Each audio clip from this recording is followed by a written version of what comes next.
بسم اللہ الرحمن الرحیم۔ دوستو، استقبال کیا جاتا ہے آپ کا علم کی تختی یوٹیوب چینل میں۔ دوستو، آج ہم بیان کریں گے شوہر کو تکلیف پہنچانے والی پر حور جنت کی بد دعا۔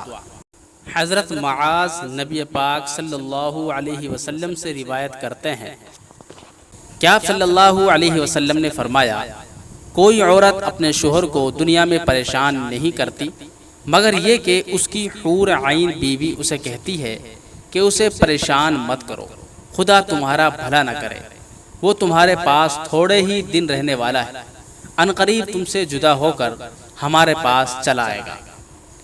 دوستو، اس سے معلوم ہوا کہ عورتوں کا اپنے شوہر کو غربت مسکنت کی وجہ سے یا اس وجہ سے کہ وہ ذرا سیدھا سادھا زیادہ چالاک نہیں ہے یا اور کسی وجہ سے اس کی رعایت اور خدمت نہ کرنا یا اس وجہ سے کہ ضعیف بیمار کمزور بوڑھا ہو گیا ہے، اس کے حقوق کی رعایت نہ کرنا، خدمت میں کوتاہی اور ضرورت کی پرواہ نہ کرنا، یہ اچھی بات نہیں۔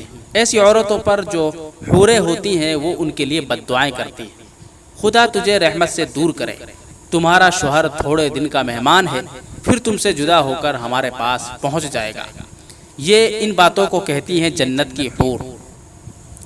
اکثر و بیشتر عورتوں کو دیکھا گیا ہے کہ شوہر جب عورت کے مقابلے میں کسی اعتبار سے کمزور ہوتا ہے، مثلا عورت مالدار گھرانے کی اور شوہر غریب گھرانے کا، تو یہ آخر میں شوہر جب ضعیف اور کمزور اور کمانے سے عاجز ہو جاتا ہے اور گھر کا گزر بسر لڑکوں پر ہوتا ہے، تو عورت اس بڑھاپے میں جب کہ اسے خدمت و اعانت کی ضرورت ہوتی ہے اپنا ہاتھ پھیر لیتی ہے۔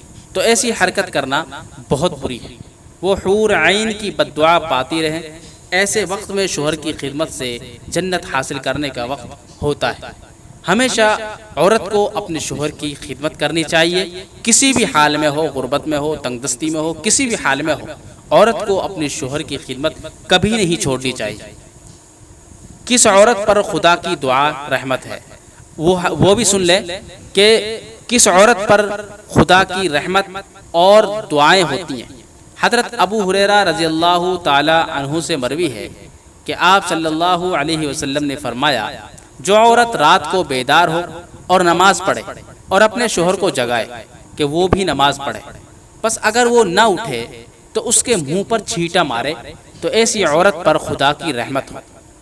مطلب یہ ہے کہ ایسی نیک صالح شب گزار عابد زاہد ہو کہ خود بھی نماز تہجد پڑھے، خود بھی عبادت تلاوت کا مزہ رکھتی ہو اور اپنے شوہر کو بھی عبادت کی جانب راغب رکھتی ہو۔ رات میں خود پہلے اٹھ جاتی ہو، نماز پڑھتی ہو، پھر شوہر اگر نہ اٹھ سکا تو اسے اٹھاتی ہو کہ وہ بھی نماز پڑھ لے۔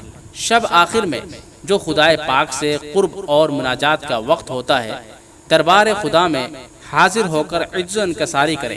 اگر خدا نخواستہ کسی وجہ سے نہ اٹھ سکے تو صرف اٹھانے کی خانہ پوری نہ کرتی ہو بلکہ اس کی سستی نیند کو دور کرنے کے لیے پانی کا چھینٹا مارتی ہو۔ ایسی عورت جو شوہر کے لیے اعانت دین کا باعث ہو، دین و عبادت کی جانب اسے لاتی ہو، بڑی مبارک ہے۔ ایسی عورت اس زمانے میں انقا ہے۔ عورتوں کا مزاج رات کی عبادت کا کہاں ہے؟ آج کل کے ماحول میں تو فجر کی نماز کا پڑھنا ہی مشکل ہے، چنانچہ تہجد خصوصاً نئی عمر میں۔ یاد رکھیے، قیامت کے دن جنت و جہنم کا معاملہ عجیب ہوگا۔ شوہر نیک متقی ہے اور بیوی فاسقہ اور فاجرہ، تو شوہر جنت میں جائے گا، بیوی جہنم میں جائے گی۔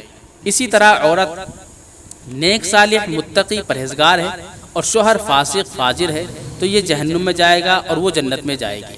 قرآن پاک میں ہے، کل نفس بما کسبت رہینہ، ہر انسان اپنے عمل کے بدلے میں ہوگا۔ آج غور کریں کل کیا حال ہوگا۔ اللہ تعالیٰ مجھے بھی آپ کو بھی ان تمام باتوں پر عمل کرنے کی توفیق عطا فرمائے۔